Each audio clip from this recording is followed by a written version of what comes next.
Bom dia, Guilherme. Bom dia a todos, equipe técnica, né, os nossos companheiros de bancada hoje. Possamos ter o melhor programa possível e muito honrado com o seu convite. Ele que está comentando conosco nesta manhã, Cristóvão do Espírito Santo, uma opinião sobre a CPI da Covid, comentado aí no último bloco pela Juliana Martins e toda a repercussão de Brasília nesse momento tão acirrado e também de tantas revelações. Cristóvão. Na verdade, Guilherme, essa CPI é um tribunal de exceção travestido de comissão parlamentar de inquérito. Até o presente momento, ela não deu qualquer contribuição para elucidar fatos extremamente importantes que ocorreram no ano passado, a exemplo do desvio de milhões e milhões de reais em vários estados em relação à verba destinada ao combate à Covid. O governo federal cumpriu seu papel, enviou aos estados mais de 500 bilhões de reais a vários estados. Alguns estados empregaram bem esses recursos e outros não. E ocorreram desvios graves, né, inclusive cooperações da Polícia Federal. Esses governadores, de forma, entre aspas, surpreendente, foram blindados, não é, por decisões do Supremo Tribunal Federal e não foram convocados a prestar depoimento. O próprio Witzel, que esteve presente, se ausentou assim que foi questionado de uma forma mais dura.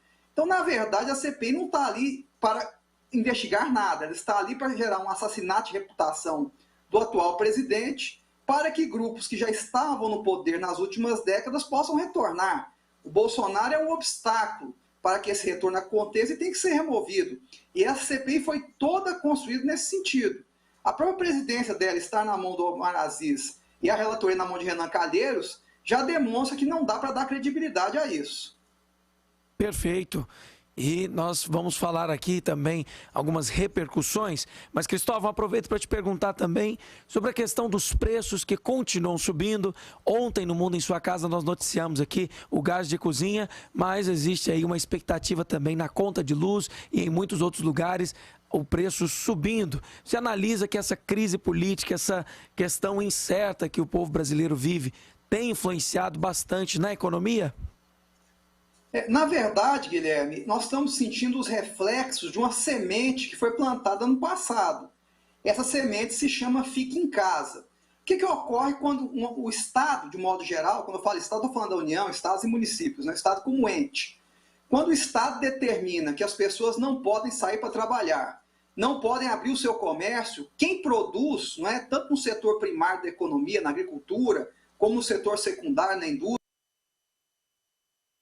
você há um freio nos investimentos, nos próprios estoques. Então, por exemplo, o produtor rural vai produzir menos, muitas vezes, porque ele não sabe se vai conseguir desovar o seu estoque. Isso vale para a indústria. E o reflexo vem agora. Você tem menos oferta de produtos, maior demanda, porque essa demanda reprimida começa a vir à tona novamente, e ao ter esse fenômeno econômico ocorrendo, você vai ter necessariamente preços, que elas estão ocorrendo no mundo inteiro. A nossa situação só não é pior, apesar de ser grave, porque nós tivemos o auxílio emergencial ano passado e o governo federal injetou bilhões na economia para mantê-la com algum nível de atividade. Poderia ser ainda pior, mas o que nós estamos vivendo é reflexo dessa política imbecil que foi adotada no passado, do Fique em Casa, e que não se tentou conciliar a economia com o combate à Covid. Esse foi o grande erro e agora nós estamos colhendo os frutos do Fique em Casa. Quero então saber a opinião do nosso comentarista, né, do Cristóvão, para falar sobre esses assuntos aí, né, da questão do IPVA que pode ser parcelado, né, da questão dessa reabertura das salas de cinema, da aprovação lá na Assembleia Legislativa. Vamos passar a bola diretamente para ele.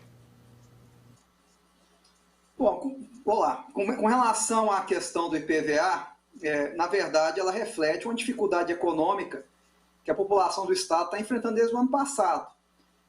Houve essa questão do fechamento do comércio, né, vamos chamar de lockdown, e, obviamente, as pessoas não tiveram condições de trabalhar, de produzir, muitas perderam o seu emprego, e é claro que pagar impostos quando se proíbe trabalhar não é possível, né? Tem que haver uma coerência. Se eu proíbo uma pessoa de trabalhar, de abrir uma atividade econômica ou de continuar a sua atividade, eu também não posso, ao menos tem que vir com uma alternativa para tentar minimizar os efeitos disso. Então, eu louvo a iniciativa de se parcelar em 12 vezes o IPVA, é um começo para tentar ajudar as pessoas em dificuldade. Como eu disse mais cedo, tudo isso é um reflexo de uma política equivocada que não foi adotada só aqui em Goiás, né? Foi adotada no Ocidente de modo geral. infelizmente, apesar dos sinais que não daria certo, insistiu nessas medidas. Felizmente, né, graças a Deus, nos últimos meses, especialmente aqui em Goiás, a consequência que tem sido observada na maioria dos gestores públicos é de retomada econômica. E é essa retomada econômica que irá minimizar os efeitos do que se fez ano passado.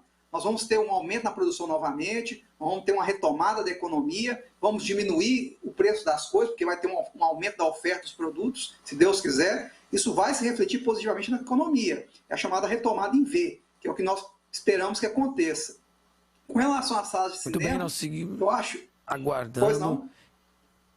Cristóvão, só para perguntar, a retomada em V seria como? Não, a retomada em V ocorre quando você permite que a economia possa voltar à sua normalidade. E para voltar à sua normalidade, você precisa romper com certas dogmáticas. Por exemplo, fechamento de cinema, que foi o exemplo da matéria aí, parece uma coisa pequena, mas ela reflete uma cultura de fechamento. Nós temos que tentar romper com essa cultura de fechamento, romper com essa ideia de novo normal e tentar restabelecer as coisas o mais próximo possível do que estavam antes. Eu vou citar o exemplo norte-americano. Nós temos vários estados americanos, mais de 30 estados, isso começou no Texas, na Flórida, em que a reabertura foi total. Você retomou eventos em estádios, você rompeu com a ideia da máscara, né, que é uma ideia controversa, você começou a liberar a economia de maneira plena e a retomada ocorreu. Nós temos estados americanos que não tiveram praticamente desemprego, porque tentaram conciliar a economia com a prevenção da doença. Então, o que eu defendo hoje é isso, que nós possamos reconciliar essas duas coisas. Acho que o cinema fechado não se justifica mais. Você pode fazer isso com um número menor de pessoas ali dentro, com os protocolos sanitários, e permitir que isso volte. Até porque as cidades no entorno de Goiânia já permitem que o cinema funcione há muito tempo. E nem por isso tiveram aumento de casos. Então, na verdade, isso foi meio que um dogma, né, que foi colocado, que eu acho que tem que ser repensado. Eu espero que esse requerimento seja acatado e nós possamos voltar à normalidade o quanto antes. Até porque, se nós defendemos a ideia de vacinação, que sentido tem uma pessoa se vacinar para voltar a manter as mesmas regras de antes? Se nós estamos vacinando as pessoas, se a vacina tem a sua eficácia, eu estou fazendo isso para poder retomar a atividade econômica. Do contrário, não faz sentido nenhum. Eu não posso manter uma pessoa vacinada, não fique em casa. Se ela se vacinou, ela tem que ter a liberdade de voltar à sua atividade normal. Então nós temos que trabalhar essa ideia de retomada da normalidade. Pergunta ao Cristóvão do Espírito Santo. Notícia boa, Cristóvão, como é o seu viés? Não, com certeza. Uma coisa essa pandemia nos ensinou. Nós podemos ter uma vida menos burocrática. E a tecnologia pode nos ajudar, né? Você vê a questão do autoatendimento, que se expandiu durante a pandemia, a questão das reuniões virtuais. Então, quer dizer, você diminui custo, né, em empresas, você diminui custo administrativo quando você envolve os seus funcionários, envolve a sua equipe num trabalho mais online. É claro que nós não podemos abrir mão, em certas situações, do contato pessoal. Eu acho muito importante essas atividades, esse contato pessoal, né? Essa impessoalidade excessiva tecnológica também ela é prejudicial. Mas, nesse aspecto, a pandemia nos ensinou que nós podemos ter uma vida menos burocrática, menos deslocamentos de carro, né? Menos trânsito. Eu acho que nós podemos tornar a nossa vida mais inteligente e a tecnologia propicia isso. Eu acho a medida louvável. Eu me lembro, uns anos, eu tive que mexer com questões no Detran, aquilo ali era um inferno absoluto, né? Você tinha que aquela estrutura na cidade de Jardim, aquele monte de volta, complicado, muitas filas, e gradativamente nós estamos nos libertando disso. Isso é muito bom. Eu acho que nós temos que ter tempo para estarmos próximos fisicamente daquelas atividades que não são importantes com as nossas famílias, amigos. Eu acho isso fundamental, isso não pode se perder. Em relação a essa burocracia de Estado, quanto mais nós pudermos facilitar a vida do cidadão e nos distanciarmos dela, melhor. Quanto menos peso do Estado nas costas das pessoas, melhor. Eu acho que a tecnologia pode nos ajudar e parabenizo o governo do Estado de Goiás por essa iniciativa em relação ao Detran. Muito bem, e eu quero já agradecer a participação do Cristóvão do Espírito Santo, advogado e também comentarista aqui no Mundo em Sua Casa. Uma alegria tê-lo nessa manhã de sexta, Cristóvão. Bom dia. Bom dia, eu agradeço a oportunidade. Deixo meu forte abraço a todos, em especial aos nossos ouvintes. Um excelente final de semana a todos.